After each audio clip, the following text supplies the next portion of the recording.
Nah,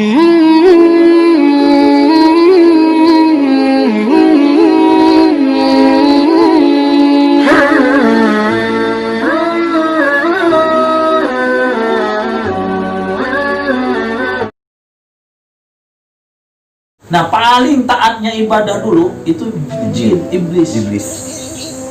Bahkan tidak ada sejengkal tanah yang tidak disujuti oleh iblis. Nah, levelnya sudah tinggi, lebih tinggi dari malaikat. Tapi karena sombong, tidak mau sujud kepada Adam. Fasaja dulu, kalau malaikat langsung sujud. Kalau disuruh sujud, langsung sujud, malaikat sujud. Ini sujudnya ada yang mengatakan sujudnya itu kayak sujudnya orang Jepang, penghormatan, bukan sujud ke tanah, enggak.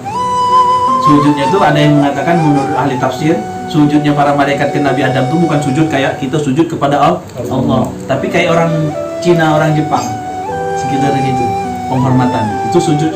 Nah, sedangkan iblis tidak mau. Akhirnya iblis diusir oleh Allah dari surga.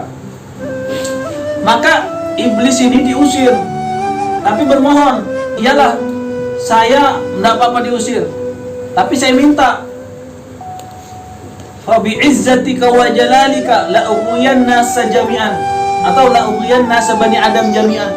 Oke lah, tidak apa-apa, engkau, karena memang iblis ini tahu kekuasaan Allah, tidak mungkin dia berani menentang Allah, cuman tidak berani, tidak mau sujud kepada Adam, itu aja dosanya dia. Tidak mau sujud kepada Adam. Kalau taatnya taat, kalau ibadahnya luar biasa.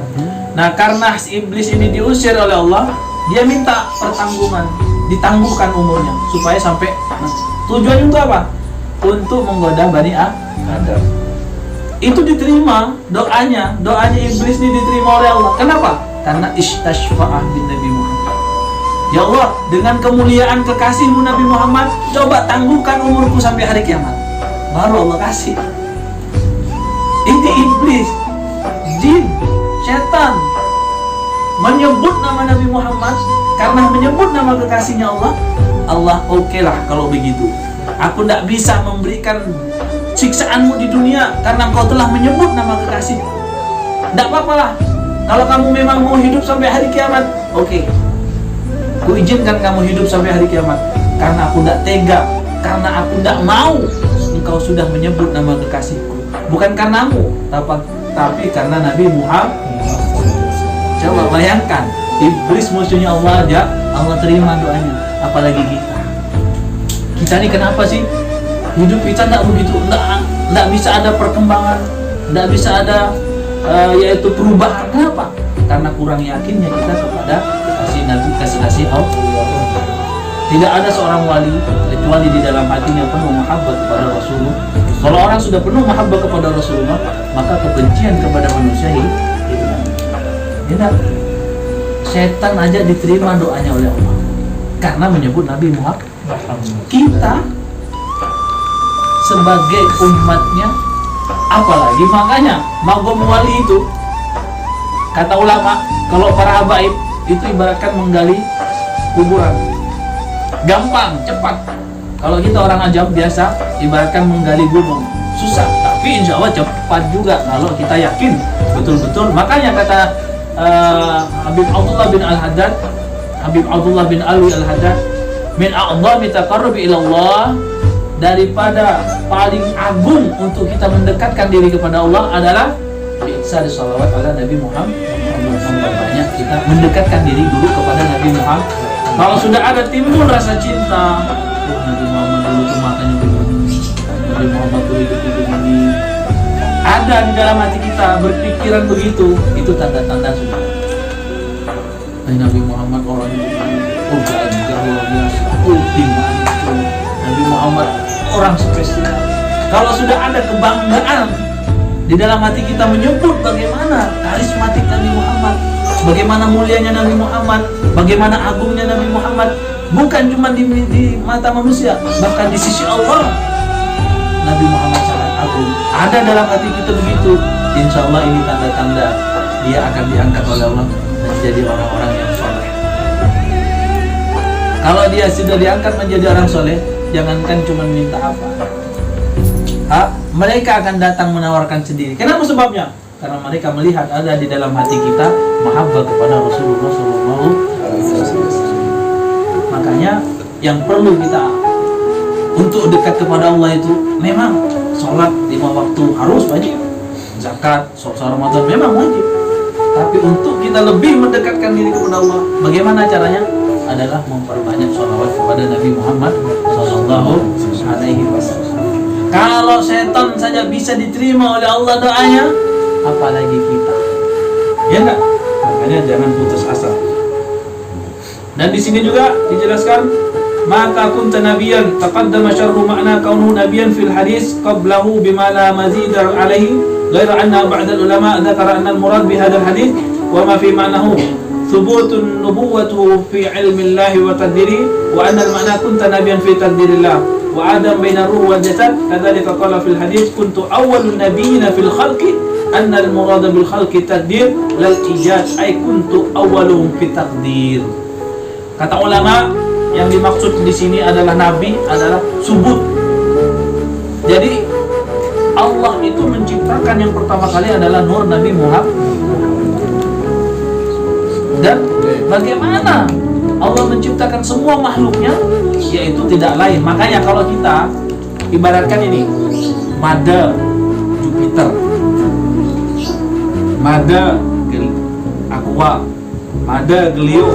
Jadi semua ciptaan yang Glio pasti tulisannya Glio karena keluaran dari pabrik Glio. Enak. Aqua, pabrik Aqua pasti tulisannya Mada Aqua. Nah semua makhluk, bahkan langit tujuh, aras, surga, neraka, itu mada dari Nabi Nur, Nabi Muhammad. Wajar kalau semua ada tulisannya Nabi Muhammad SAW. Maka itulah dunia para wali. Kalau dunia para wali itu sampai tidak mau ninjak semut. Kenapa sebabnya? Karena yang dilihat ada nur Nabi Muhammad. Makanya mereka sampai orang kafir sendiri pun dalam artian tidak mau membenci. Kenapa sebabnya? Karena dilihat ada nur Muhammad. Ini yang didalami oleh dunia para wali, para ulama. Karena yang dilihat semuanya adalah nur Nabi Muhammad. Kenapa kita? Karena kita terhijab. Kenapa kita terhijab? Karena dosa kita banyak. Dosa kita banyak. Ya enggak? Jadi wajar kalau kita terhijab. Mau peduli lah semut injak. Ya enggak? Ya enggak? Karena kita terhijab. Kalau Allah buka, kalau kita mendalami sir Nabi Muhammad, nur Nabi Muhammad, maka kita tidak akan bisa untuk membenci dan untuk dendam sama siapapun. Walaupun kadang memang normalnya manusia marah, tapi untuk dendam tidak bakal. Kenapa sebabnya? Toh buat apa dendam? Ya enggak? Sedendam-dendamnya kita, kalau Allah tidak izinkan, tidak bakalan terjadi. Buat apa dendam? Ya enggak? Makanya inilah yang digeluti, didalami oleh dunia para wali, adalah bagaimana memperbanyak sejarah. Dan ini tidak akan bisa kita dalami kecuali dengan kita belajar. Tidak bisa kalau cuman sholat tapi tidak mau belajar, ya tidak akan, hampa. Sholat kita itu ibaratkan mengawang. Apa sih makna tujuan sholat ini? Kita ngaji pun tanpa kita belajar, ngaji baca Al-Quran kan mengawang, hampa. Apa sih? Ibaratkan makan tebu itu, ampasnya, tidak ada sudah rasa manisnya. Tidak bisa menikmati dalam ibadah, tidak bisa menikmati dalam ibadah. Kenapa sebabnya? Itu tadi, kurang kita dekat kepada Rasulullah. Makanya kita di sini di sore hari ini adalah belajar, belajar untuk kita betul-betul menghormati, memuliakan. Makanya orang ahli tarikh kalau bulan-bulan seperti ini tidak ada dilewatkan mereka kecuali mereka berkumpul untuk bersolawat kepada Rasulullah. Nah kita kadang berjanji sutudur bermaulid pun hambar. Dia memang nggak tahu ya Nabi salam, bersolawat juga masih mending lah timbang yang membid'ahkan. Ya enggak? Masih mending timbang yang mengharamkan. Alhamdulillah kita berada di golongan orang-orang yang bersalawat, insya Allah akan nanti dapat syafaatnya juga. Amin. Tapi jangan sampai salawat kita tidak bermakna, tidak bisa merasakan manisnya. Ya Nabi salam alaika. Kalau dibarengi dengan hati yang wudhu, apa kata para ulama? Yaitu di dalam kitab Sa'adat Darain, apa kata? Orang yang satu kali membaca salawat tapi hatinya hudur, hadir, menjiwai kepada Nabi Muhammad, itu pahalanya tidak terhitung. Hanya Allah yang tahu. Satu kali, kita 1000 kali Allahumma shalli ala Muhammad. Ya enggak apa-apa, dapat pahala juga. Allah akan balas 10 kali. Tapi satu kali orang berselawat, tapi sambil menjiwai, ya Nabi, ya Allah, Kau ciptakan makhluk yang sangat sempurna. Kau ciptakan manusia yang sangat sabar, sangat gagah, yang sangat sampan. Bagaimana hidupnya Nabi, bagaimana perjuangan Nabi, bagaimana keluh kesah Nabi, bagaimana Nabi hidup dengan istrinya, yang dimana istrinya Siti Khadijah meninggal karena kelaparan. Bayangkan bagaimana tidak, beliau menyusui anak-anaknya yang keluar bukan susu, darah. Bahkan 2 tahun lamanya beliau cuma makan daun. Sampai, mohon maaf, diriwayatkan oleh para ulama, yang keluar itu warnanya hijau, warna daun. 2 tahun lamanya beliau bersama istri dan anak-anaknya dan para sahabatnya makan daun-daun. Tidak ada daun aja, tidak ada garam, tidak ada bensin, daun. 2 tahun beliau diboikot oleh orang Arab, diusir dari Mekah, tinggal di ujung pelosok. Tidak boleh ada orang yang bantu. Orang mau bantu Nabi, para sahabatnya, tidak boleh. Diboikot 2 tahun lamanya, kelaparan. Apa yang dibuat Nabi Muhammad dengan para sahabatnya? Cari rumput, dapat rumput makan. Cari rumput. Bayangkan bagaimana beliau itu. Nah, kalau itu kita hadirkan Nabi salam, bagaimana orang yang paling mulia, orang yang paling agung, orang yang tercipta semua ini karena Nabi Muhammad, begitu pedih hidupnya. Bahkan Siti Khadijah itu mau meninggal itu karena saking bagaimana pedihnya kehidupan. Bagaimana tidak, yang keluar darah terus. Kalau bahasa kita, kekurangan darah, pendarahan. Anak-anaknya menangis, beliau bingung, disusui keluar darah. Nabi Muhammad sibuk di luar dengan sahabatnya karena memang beliau berjuang untuk Allah dan Rasul dan Allah, untuk agamanya. Begitu dahsyat perjuangan baginda Nabi Muhammad SAW. Karena kita alhamdulillah makan nasi, paling enggak kita makan sama kecap. Ya enggak ada ceritanya kita ini paling 1 hari, paling miskinnya kita di zaman sekarang 1 hari masih bisa makan 1 kali. Masih paling miskinnya kita di dunia ini. Cobalah cari di Tarakan orang paling miskin, paling enggak sehari dia bisa masih makan. Nabi Muhammad 2 tahun lamanya makan rumput, makan daun-daun, apa yang ada di depannya dimakan. Sampai yang keluar, kata sahabat, sampai yang keluar ini bukan lagi apa, itulah yang kami makan. Coba bayangkan bagaimana kita tidak mencintai Nabi Muhammad, bagaimana kita tidak mau mendalami sirah perjuangan Nabi Muhammad. Beliau sampai begitunya untuk kita. Beliau sampai begitunya untuk kita. Untuk siapa itu? Bukan untuk anaknya, bukan untuk keturunannya, bukan untuk istrinya. Bahkan habis harta Siti Khadijah, habis kekayaannya, yang tadinya menjadi saudagar kaya, habis semua hartanya. Untuk siapa? Untuk kita. Nabi Muhammad berjuang bukan untuk anak dan keluarganya, untuk kita umatnya. Makanya alangkah ruginya kita sudah menjadi umatnya menyia-nyiakan ini. Punya momentum di sini hari ini adalah tidak lain untuk meningkatkan, membangkitkan rasa mahabbah kepada Nabi Muhammad SAW. Insya Allah dengan kita dalami, tekuni yaitu dunia ini, dunia mahabbah ini, perlahan-perlahan kita tidak bisa langsung kayak mereka, langsung cinta, langsung mahabbah. Nah, tentunya melalui proses perjuangan yang perlu istiqomahnya, yang perlu betul-betul. Makanya kita semua ini di sini belajar mencintai. Kita tidak pantas dibilang mahabbah, pencinta, enggak. Tapi kita belajar mencintai. Karena kalau dibilang kita pencinta Nabi Muhammad, berat. Ya enggak? Berat. untuk mengaku cinta Nabi Muhammad. Kalau orang pecinta Nabi Muhammad, dia bersolawat menetes air matanya. Kalau kita sudah pernah menetes bersolawat mengingat Nabi Muhammad, itu tanda-tanda kita mau menjadi pecinta. Kalau kita Allahumma sholli ala Sayyidina Muhammad wa ala ali Sayyidina Muhammad, terbayang kehidupan Nabi Muhammad, terbayang bagaimana perihnya hidup Nabi Muhammad, terbayang bagaimana perjuangan Nabi Muhammad. Disitulah orang-orang pecinta Nabi Muhammad. Ketika dia makan, dia rasakan. Makanya Sayyidina Imam Malik ketika makan menangis. Dihidangkan makanan, banyak makanan, daging, roti, sop dihidangkan. Sahabatnya makan semua, beliau menangis. Beliau tidak makan. Nabi Muhammad dulu tidak pernah makan begitu. Saking begitunya mereka, sampai makanan pun mereka masih ikan Nabi Muhammad. Kalau kita masuk warung, ada ayam bakar, ada ikan bakar, jangankan Nabi Muhammad, istri anak lupa di rumah. Ya tak?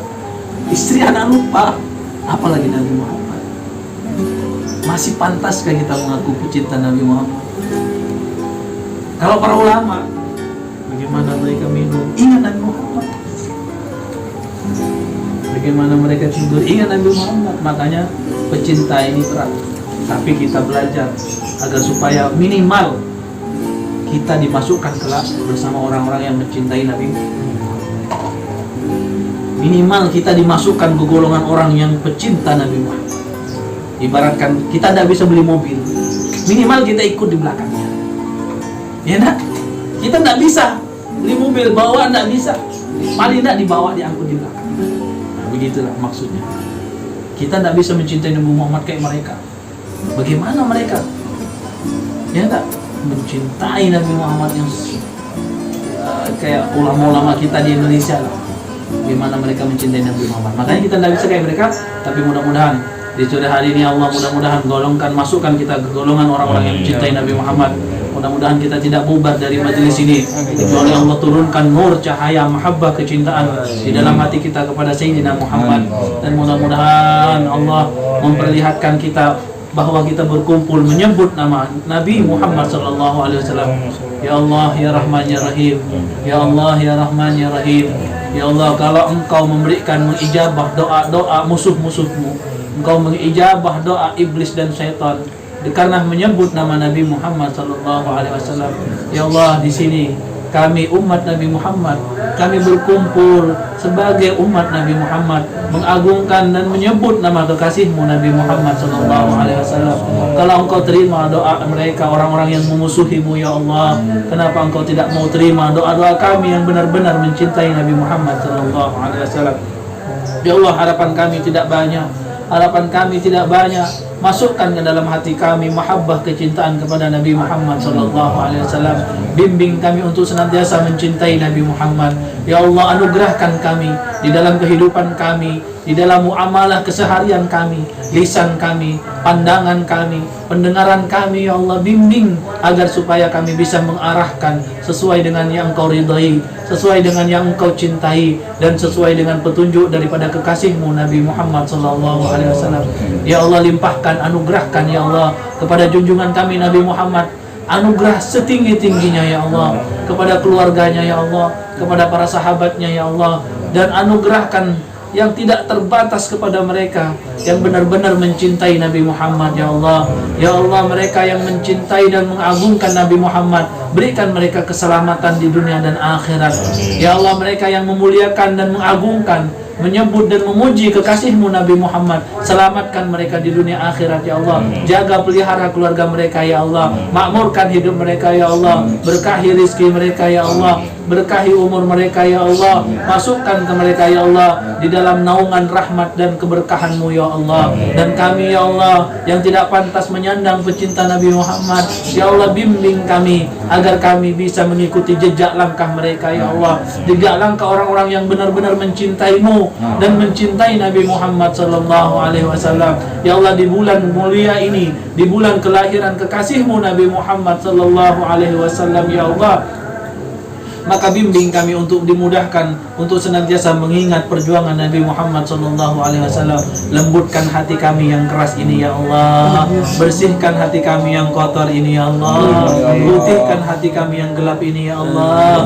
Bimbing ya Allah hamba-Mu yang dhaif ini ya Allah, bimbing ya Allah makhluk ciptaan-Mu yang sangat lemah ini ya Allah. Bukankah Engkau tahu kadar kualitas keimanan kami, bahwa Engkau tahu betapa kami tidak mampu ya Allah, betapa kami sangat tidak berdaya ya Allah. Tapi Engkau yang maha kuasa, Engkau yang maha segala-galanya. Bimbing kami dan selamatkan kami ya Allah. Jangan biarkan kami termasuk golongan orang-orang yang Engkau durkai ya Allah, yang Engkau azab ya Allah. Jangan masukkan kami ke dalam golongan-golongan orang yang tidak mencintai Nabi Muhammad sallallahu alaihi wasallam. Bagaimana ya Allah, bimbing kami semuanya yang hadir di sini, khusus sahibul bait, tuan rumah ini ya Allah, dan semua yang hadir di sini ya Allah. Matikan kami dalam keadaan husnul khatimah, matikan kami dalam keadaan kami dijemput oleh Nabi Muhammad sallallahu alaihi wasallam.